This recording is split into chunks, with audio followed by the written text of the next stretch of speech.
Okay. Yeah. That was very loud. Yeah. Okay. I don't know what happened. Okay, it's fine. That's okay. But yes. We've already started. We had some technical difficulties. This is Jonquettte. We'll go back over it. I'm used to it. It's fine. But yeah, so like I said, I knew I was gonna have a C-section with this fourth baby, Mm-hmm. right? But my water ended up breaking, and because it broke, I'm sorry. Go ahead. Okay. And because it broke, right, I had to get to the hospital quickly. One, Mhm. because I had already had 3 C-sections. Two, they tell you that it's not safe to deliver a baby if you've had Mhm. prior C-sections, right? So Right. my husband and I, we called some friends over to watch our boys until my in-laws come up to pick them up. And then we head to the hospital. We get to the hospital. There are not many people there, but nurses begin to check us in, pretty much take us through triage. Um, they confirmed that my water broke. Mhm. And then once they take us back, the nurse tells us she's going to get in touch with the doctor on call. Just so happens to be my doctor, right? The doctor that's on call. We were Yes. under the estimation that he was going to be out of town for that day. Like he was literally leaving that day. In fact, Mhm. not soon afterwards. But he agreed to do my C-section. Okay. Thankfully, right? It's my doctor and it was familiar. So they start prepping me for that C-section. And I'm looking to my husband. I'm like, I feel like they're moving super fast. Like I've been through this 3 times and I've never felt this rushed. Okay. But don't think anything of it. So we prayed. And then they put me in the wheelchair and wheeled me back into the operating room. Mhm. As the nurse is wheeling me back, though, it's like she was pushing me so fast. I could feel the wind sort of hit my face. And I'm looking on the sides of the hallway and I'm like, I can't even read the numbers on the door. And I remember turning to her and asking her, hey, what's the rush? Like, why are you like, what's going on? And she's like, well, you're not on schedule today for a C-section. We begin our first C-section at 7:15 and you're not on schedule. And I'm thinking to myself, like, don't people have spontaneous labor all the time? Yeah. But again, yeah, because people have, but you can't tell a baby what time right, to come. that it comes. Right. But again, I don't think anything of it. Try not to think negatively, Mhm. at all. So I say a prayer, get to the operating room. They perform my spinal, get me numb from the waist down. And once I'm numb, they lay me down on the bed and they go ahead and perform my cesarean. Wow. Right? They perform my cesarean. Baby's perfectly healthy, no issues with her. They close me up, and then they take me to PACU. So usually in PACU, I'm in PACU for about an hour or so, usually with my previous births. But after an hour, um, they're sort of coming back in to check on me, and they're stating that I'm doing some bleeding. So not bleeding at the C-section incision, but bleeding vaginally. Yeah.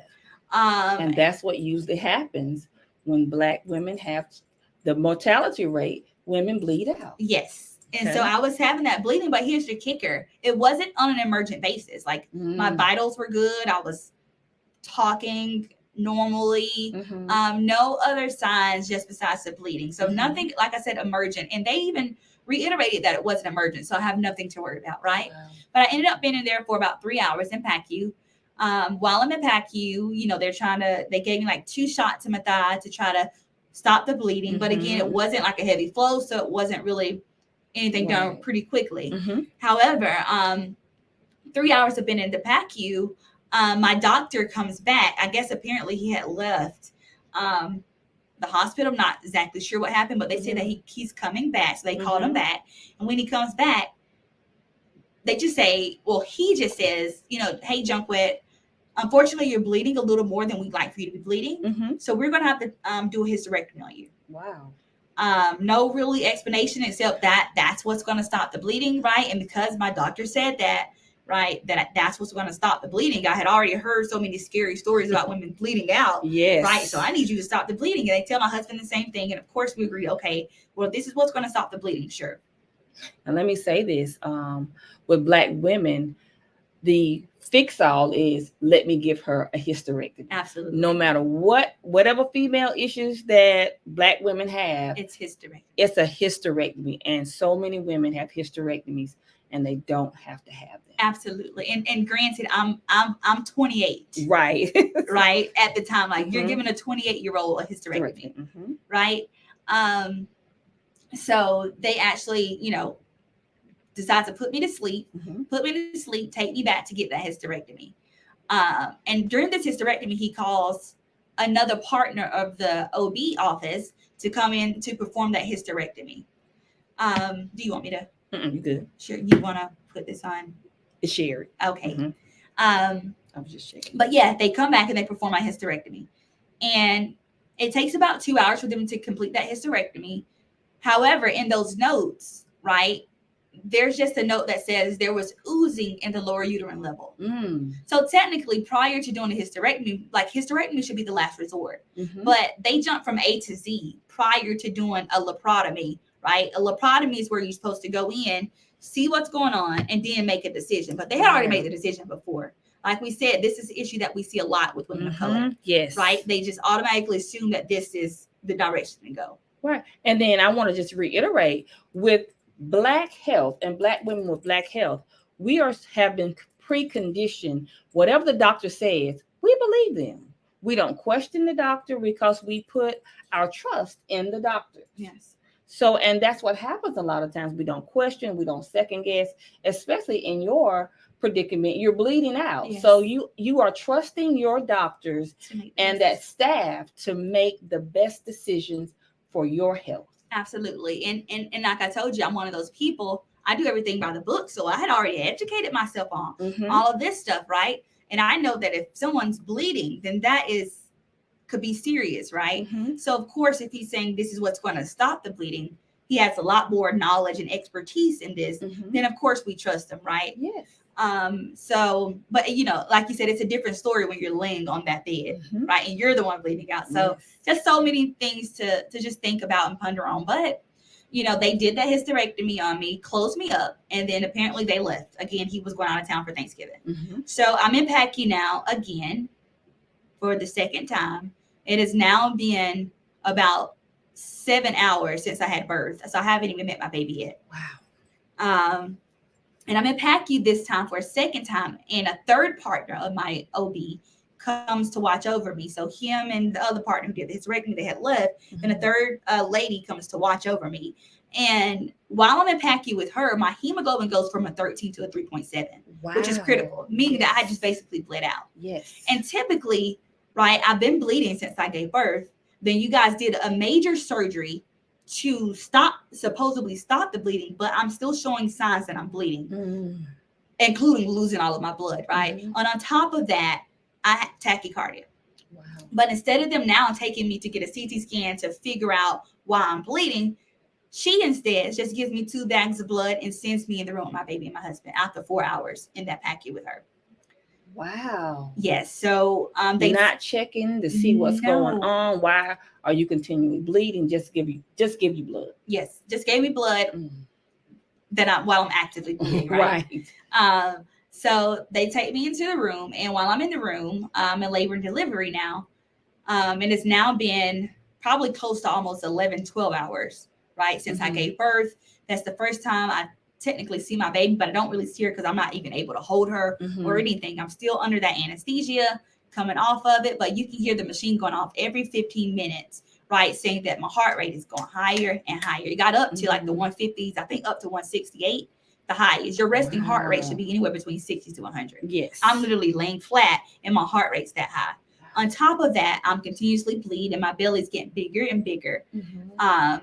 And they're measuring me, and they're going in the corners, the doctors and the nurses. They're just kind of going back and forth, checking me. And then 5 hours after being in the labor and delivery room, still bleeding for 5 more hours, they come back and they say, hey, we're going to have to take you to ICU to monitor you more. After 5 hours. After 5 more they hours. decided to, let's go to ICU to find out what's going on. Right. And 5 hours after all those other hours that I had already been bleeding and showing signs, right? So they sent me to ICU. It's now about 11 o'clock that night. So we're talking 16 hours, 17 hours. I've been bleeding. Yes. And had a critical low levels. But they take me to ICU. And believe it or not, Tara, while I'm in ICU, I actually started to perk up a little bit. Like I started to feel fine. Like I'm not as drowsy. And I'm thinking the anesthesia just kind of wore off. Okay. So I talked to my husband on the phone and we're just, he's telling me baby's doing good. She's beautiful, just like you. Can't wait for you to hold her and officially meet her. Just chatting. Yeah. He's telling me all the people who've been checking on me and praying. And then he says, well, you sound tired. You need to get you some rest. So I said, yeah, I am tired. Let me get some rest. So I close my eyes. Then he shoots me a text. He's like, you're so strong. Just pretty much encouraging me. Keep fighting. I just love her husband, Tristan. We're going to have him on. But yeah, so I reply back to that text and then close my eyes again. But this time, something says, wake up, you're about to die. Wow. And I opened my eyes and I felt it. Wake up, you're about to die. Oh wow. So you heard it and then you felt. Yes, I knew I was dying. I knew I was about to die. Wow. Like I just knew it. I felt doom. And I called my husband. I said, hey, babe, in just the calmest voice. I'm like, hey, babe, something's wrong. I think I'm about to die. And he's like, what do you mean you're about to die? Like, I just got on the phone with you. What are you talking about? Right. And I'm like, no, babe, I feel shortness of breath. I'm seeing double. Yeah, I'm about to die. Wow. And he's like, calmly. just hold on a second. Hold on a second. And so, of course, he's down in labor and delivery with the baby, takes the baby to the nursery. He's trying to rush up really fast to ICU to where I am to get me some help.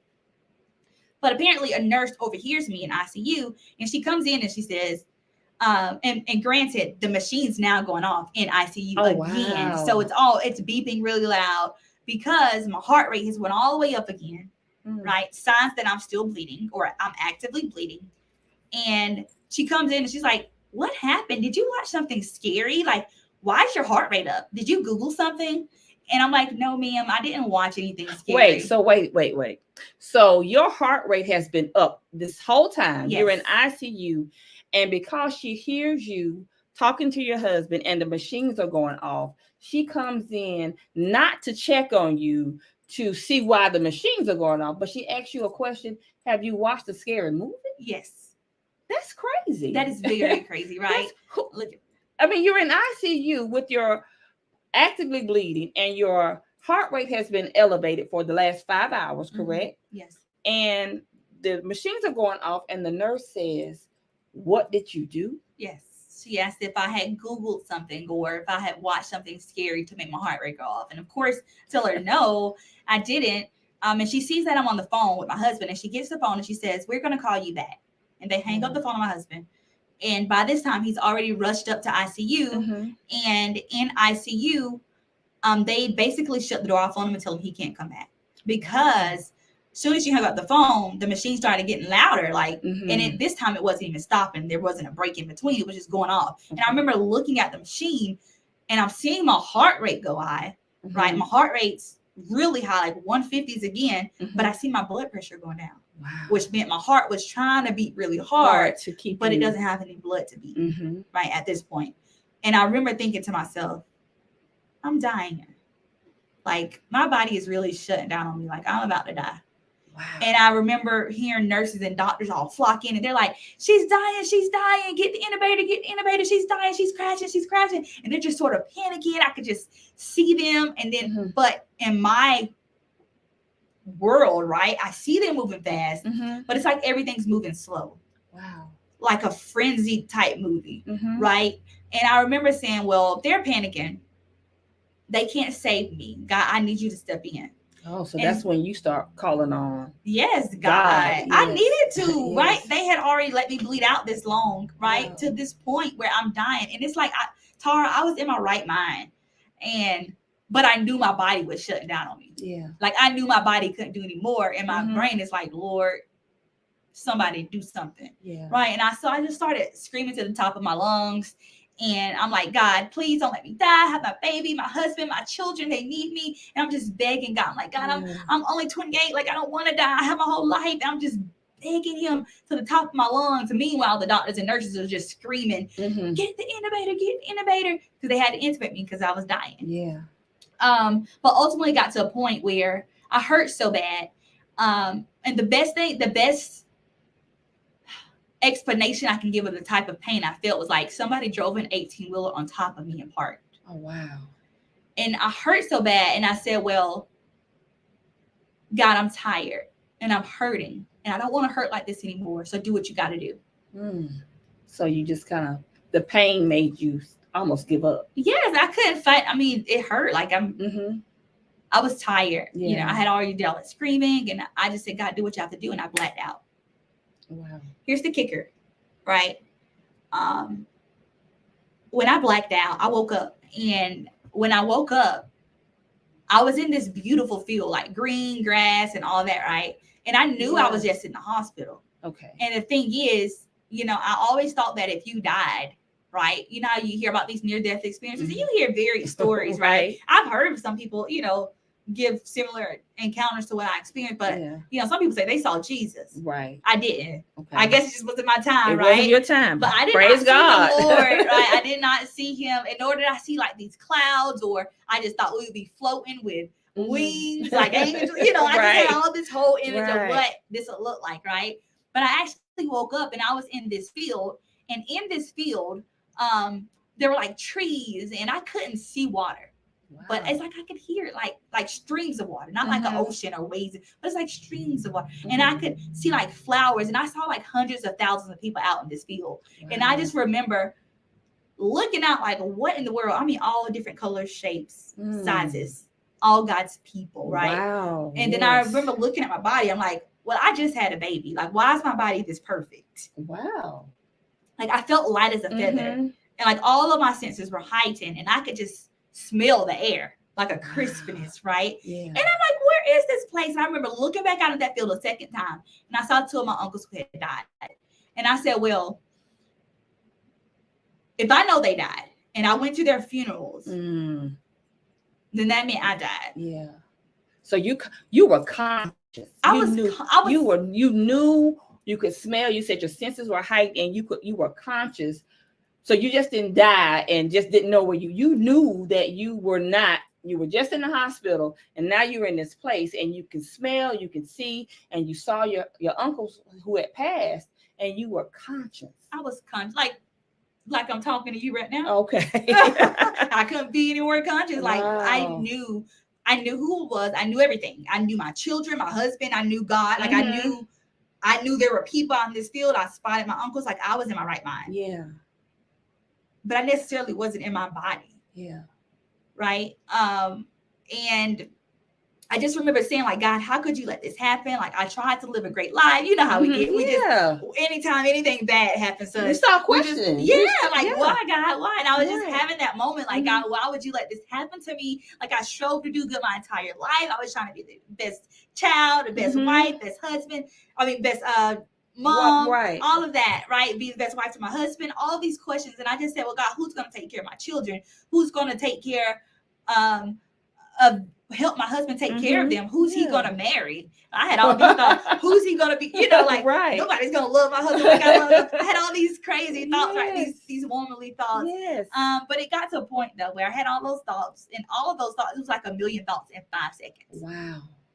But I had all these thoughts. I've heard people say it's like a movie of their life that kind of goes, that you see automatically in just a matter of seconds. Yes. So you experienced that. I did. And it wasn't even like I had a glimpse over my life. Like I wasn't seeing myself from a little child type thing. It was like,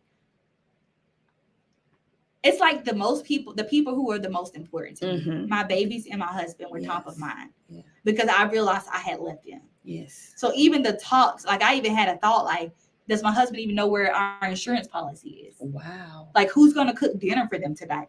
Like this is practical things. Yeah. Yeah. This is what I'm supposed to do. Like, what is this? And then I just remember all of a sudden, like a gush of wind came over me. And it was like, I was taken aback, like wherever this place was, you could only feel peace. And I was taken aback. Praise God. She made it. You went to heaven or on your way there, maybe on the outside of it. I don't know where I went. I was somewhere, right? Yes. I wasn't in that hospital. Right. But so that gush of wind, and I just remember feeling peace come over me. And I started reminding myself of the goodness of God. like God was good my entire life on earth. God had always, he's been strategic my whole life. Like I remember, like even now, like I can tell you so many stories about the times I've seen God's hand in my life. And I say, God, I see you. I know that's you. And it was kind of like that moment here.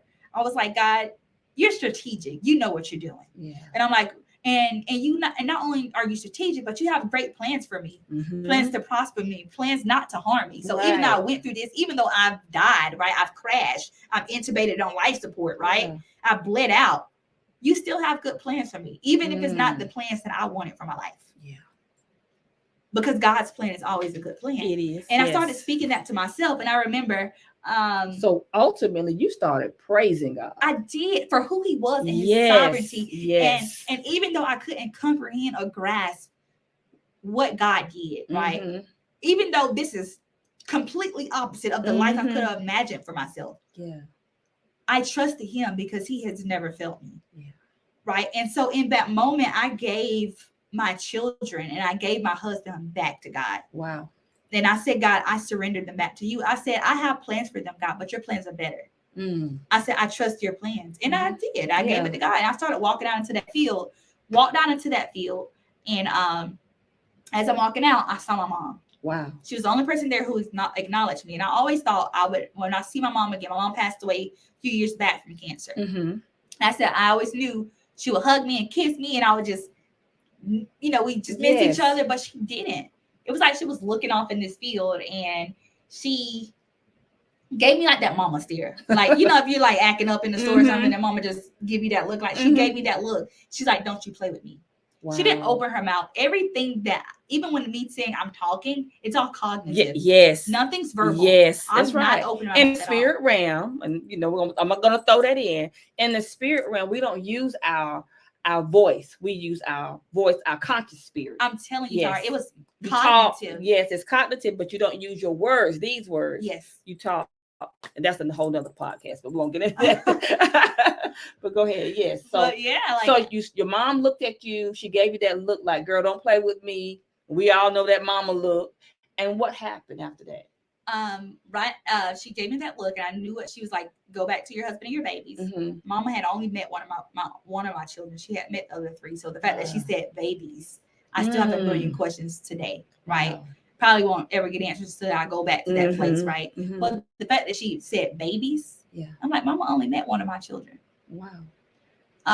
But nevertheless, right after that, she disappeared, and I saw 2 spotlights. One of me and my husband getting baptized, something we on a beach, something we've always wanted to do together. Okay. And then I saw all 4 of my babies get christened. Granted, I haven't even held the little baby yet. Yeah. I woke up 2 days later. That felt like 1 minute. Wow. Yep. And those 2 days, though, it turns out that I had ended up crashing. I went into respiratory failure. My lungs collapsed. I bled out. My husband had went hours before anybody told him anything. So when they shut the door on him in the waiting room, he was there with no answer, nothing. Oh, wow. So how traumatizing. Yeah. And then that for him. Yeah. And then they finally came back to tell him that, hey, your wife basically bled out. She's basically gone. We're going to do a 3rd surgery on her to do an embolization. But basically I had already bled out. So basically no blood to my brain or anything. So that when they walked him back, I was on intubation. I was intubated and all of that. And he said I was cold. And he said that he knew, like, okay, yeah, this isn't good. And a nurse was telling him that he needed to prepare to tell me goodbye.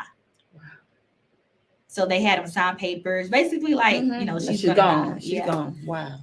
But God has something. Yes. Different plans for you. Different plans. And I remember, telling my husband telling me all of this, and he was just saying, as they were talking to me, it was like it went in one ear and out the other. Because I knew that I had this, if nobody stood in your corner as a champion, it had to be me.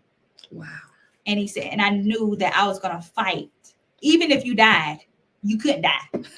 He wasn't going to let you go. No, because he said God had already had so many promises for you.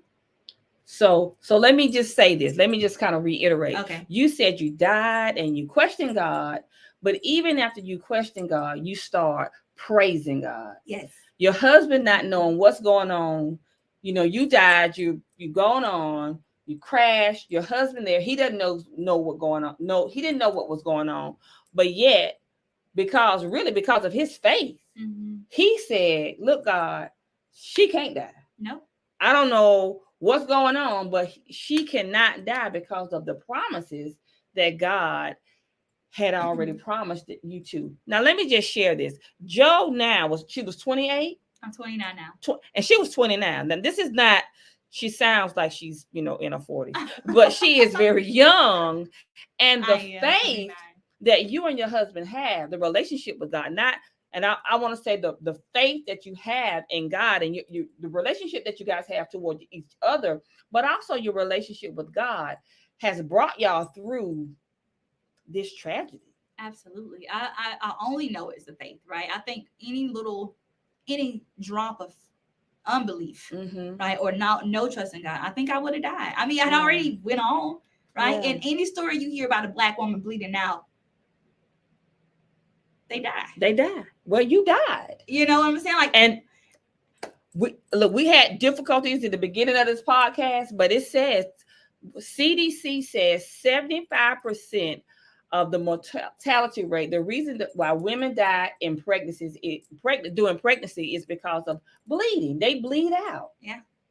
And if that is so true, why do we have such a high mortality rate with Black, brown women? Well, there's no reason, because technically, and I'm gonna go back to my story, technically, if you have a successful Black woman, right, I would check many of those boxes, right? It didn't matter how educated I was. It didn't matter if I had all these degrees.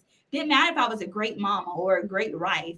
Doesn't matter that I went to church. Doesn't matter that I love God. Didn't matter that I had my own business, a very successful business, right? Yeah. Didn't matter if I wore Lily Pulitzer or if I wore, Tory Burch. Right. It didn't matter. I was Black. Yes. That's the only reason that they let me sit there, and I bled for hours with all these signs. Why not move faster? Why not move quicker? If I were another one of our counterparts, would you have moved quicker?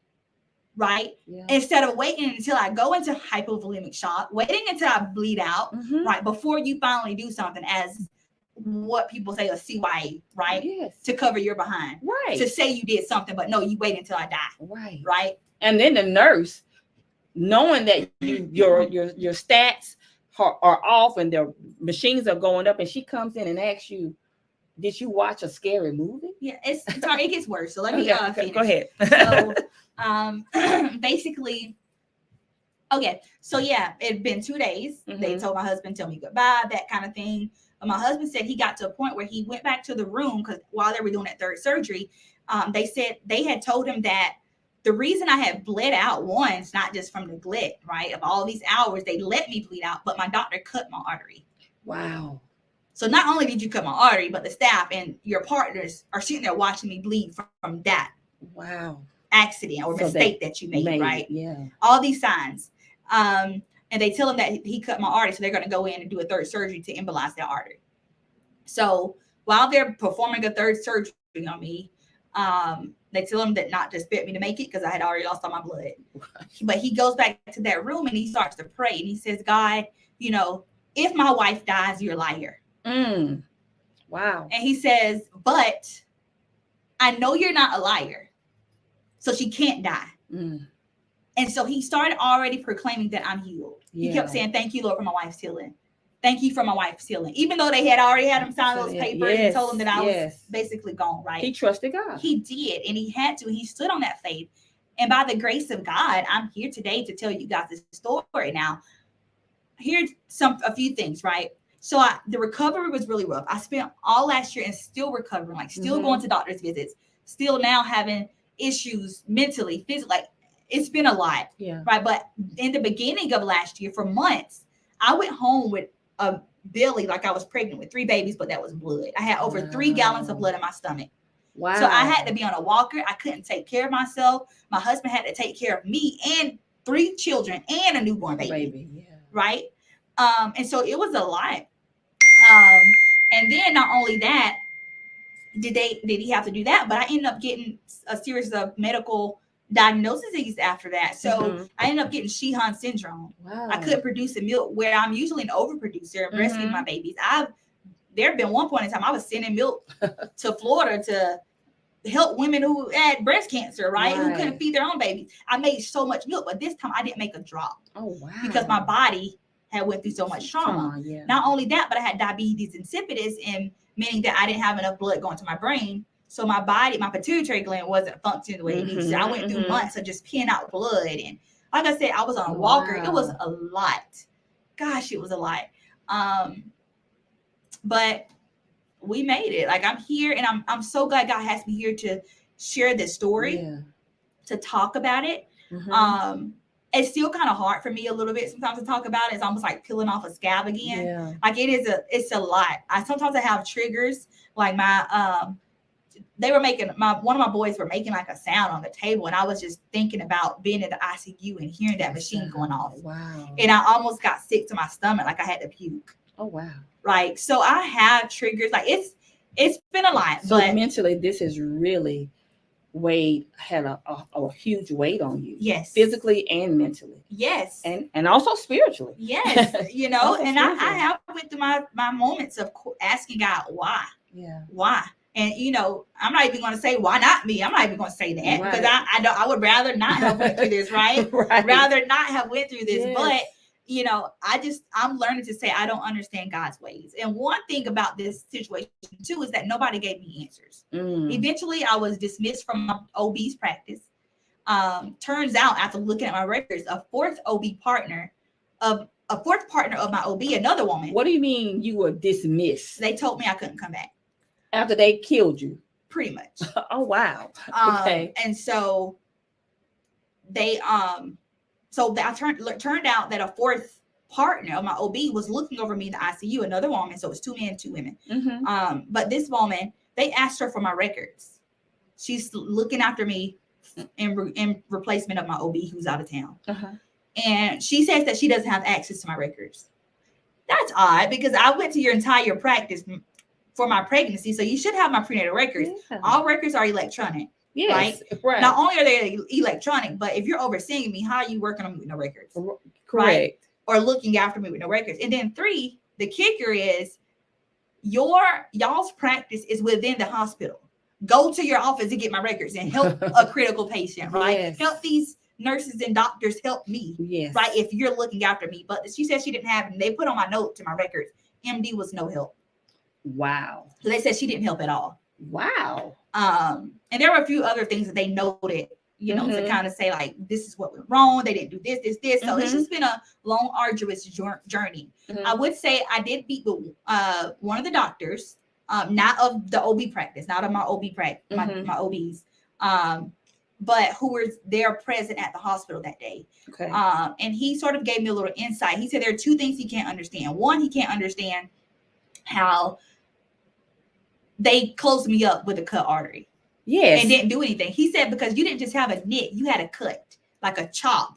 He said, that's why you bled out so fast after the hysterectomy, because you had a cut artery.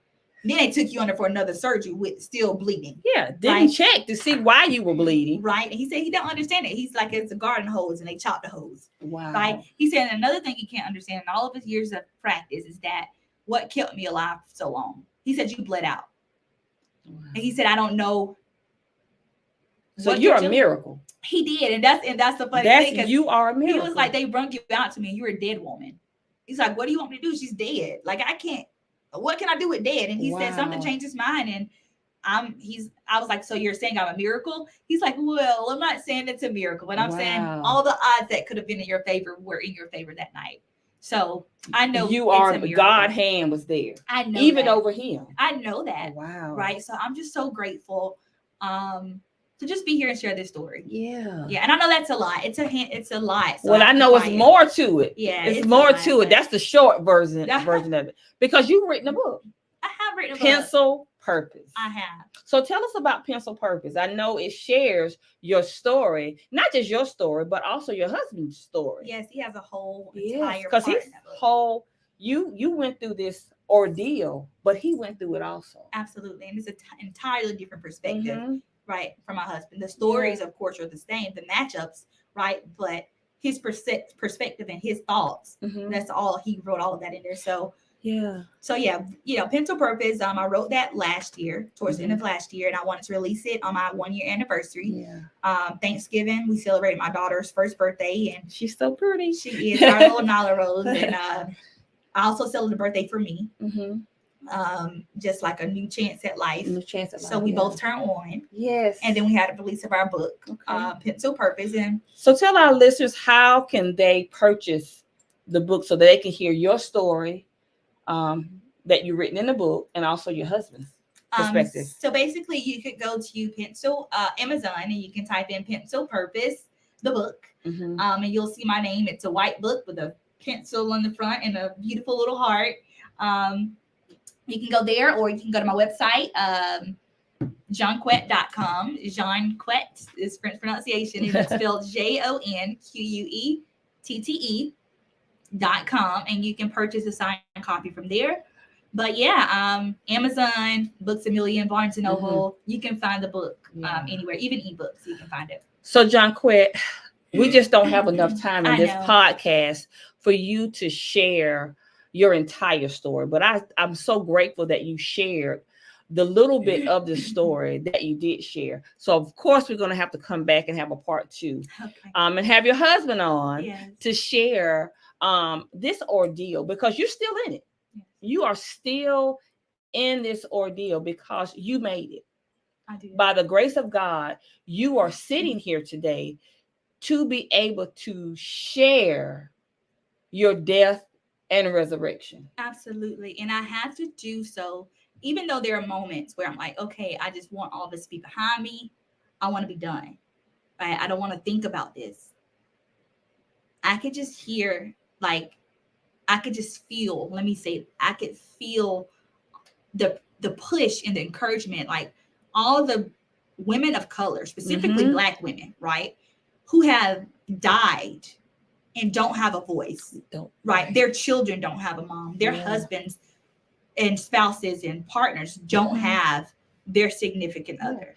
Because we trust the doctors, and whatever happens, if the woman dies, oh, she just died in childbirth, and we just brush through it. No explanation. They're not being accountable. They're not held accountable for it. And I have to tell my story for all of those women, all of my sisters who do not have a voice anymore. I'm going to be the voice for them. And then for those doctors to be held accountable. And here's the thing. It's not even more so you never practice again, right?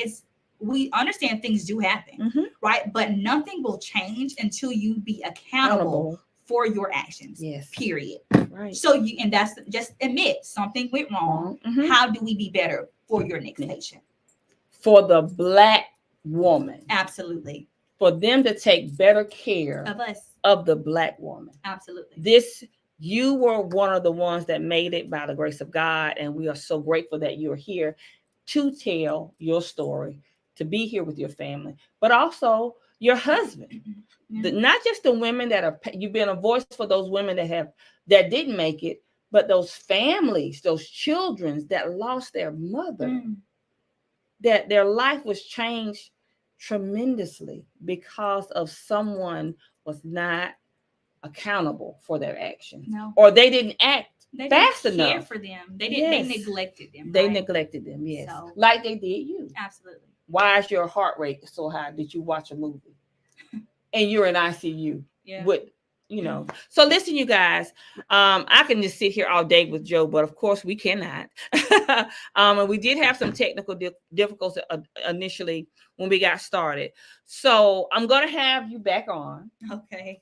I may have her on one of my Wisdom Wednesdays, just to share a little bit, because I want this information to get out, to be shared. And what I will do on the stream of it, I will put your information where they can purchase a book, where they can reach out to you, because your story needs to be shared. Absolutely, it needs to be shared.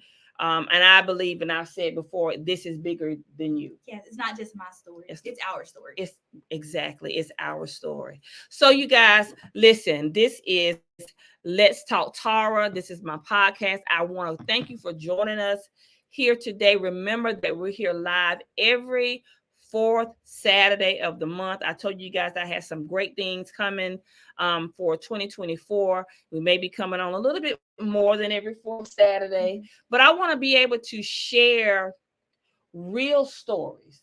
We hear, I'm real, raw, and relevant information. I have the real, raw, and relevant information. And this is some real, raw, and relevant information that we need to be shared as a community. Absolutely. As a community. Absolutely. So join me. Look out for me. The podcast, usually every fourth Saturday.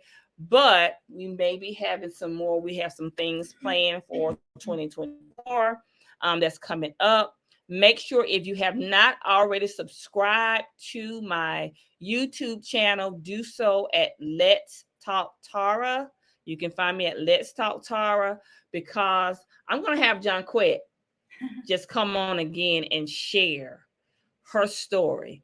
Again, Jonquettte, how can they find you? The book. The book. Well, so basically, you can find me, and I have all the information you can find me. I'm on Instagram at Jonquettte White. Jonquettte is spelled JONQUETTE White. Or you can go to jonquettte.com. You can see more about me and my family there. Yes. And I love this family. I love them. Oh, I love them. I love them. Yeah. So listen, guys, I thank you for tuning in. Make sure you like and share and like. I want everyone to hear Jonquette's story. Until next time, listen out for the podcast and the Wisdom Wednesdays that will be viewed. We're going to be sharing her story and a lot more stories like hers. See you next week. All right. Bye.